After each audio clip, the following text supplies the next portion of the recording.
we're pie-throwing anarchists. I mean, we don't believe in relying on the mainstream media for much of anything, but, you know, there's the possibility of as the situationists would have referred to it, of détournement. To détourn is to alter the spectacle that, you know, for instance, mainstream media presents, and to take their spectacle and just spin it around.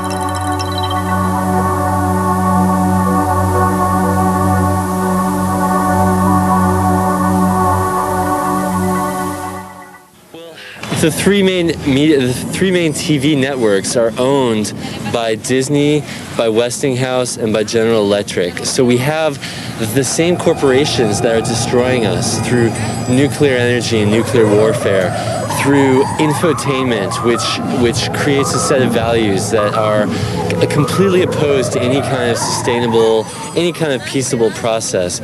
So we have the situation where the same corporations that are destroying us and destroying our future are presenting us with the news. All right. I'll make sure they get it to you. Wonderful. Talk to you soon. This is Agent Salmonberry, like the fish. You got it. All right.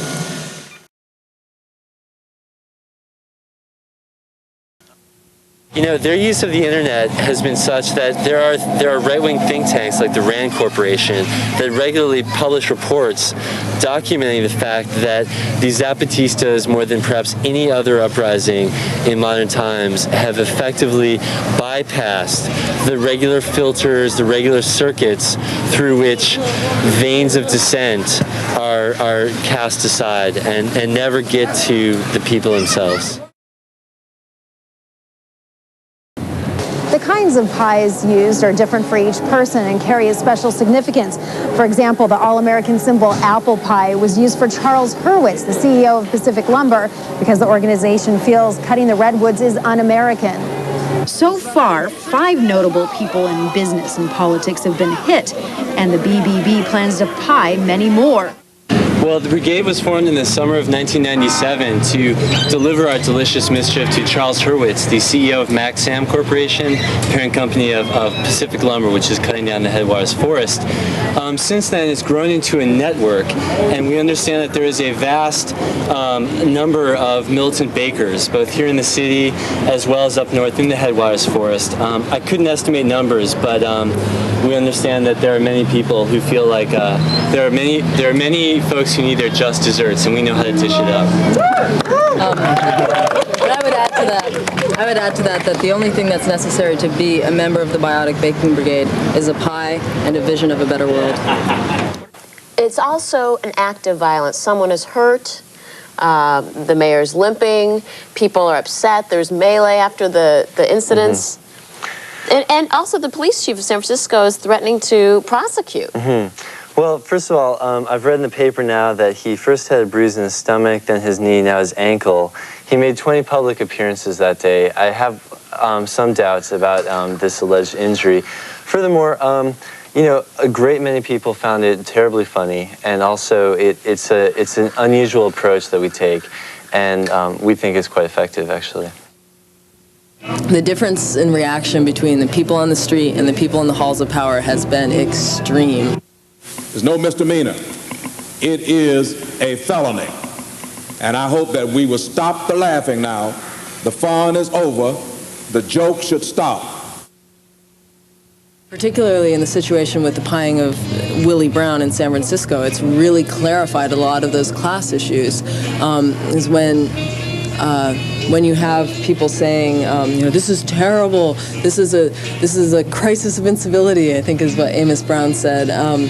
You know, and just blowing this up into a huge thing, but all the people who are treating this like it's a great crisis, like a very, very serious issue, are the people in power, are people who, you know, who have influence and who have a lot to lose if people no longer respect that influence. But on the other hand, the people who are living on the streets or living a paycheck away from the streets, they're laughing their asses off. And who knows what was in that attaché case? Right there to the podium. Laid it down with the pies in it. It should never be the case that persons would be permitted to get that close to our mayor in public function such as was on Saturday. Mayor Brown could have fallen back, and the fall would not have been broken, and he could have suffered a brain concussion. This is a serious matter. We're talking about high crimes and misdemeanors. Monday, between sessions in court, they were back on the street. Was it worth it? Well, it's hard to put it in terms like that. Obviously, I didn't expect anything like broken bones as a result of pieing. Rahula Janowski claims a friend of the mayor broke her shoulder after she tossed her pie. The point is not like, us being on trial necessarily for throwing a pie. The point is, there are a lot of people dying on the streets of this city, and it needs to be dealt with. For sentencing, but they said today, don't be surprised if we see more pie-throwing incidents at public officials. In fact, as one member of the Biotic Baking Brigade said today, there is a pastry uprising going on not just in this country, but all around the world. What's that sailing through the air in the boardroom? See them shiver. You can spend your life hoping for pie in the sky, but the baking brigade delivers.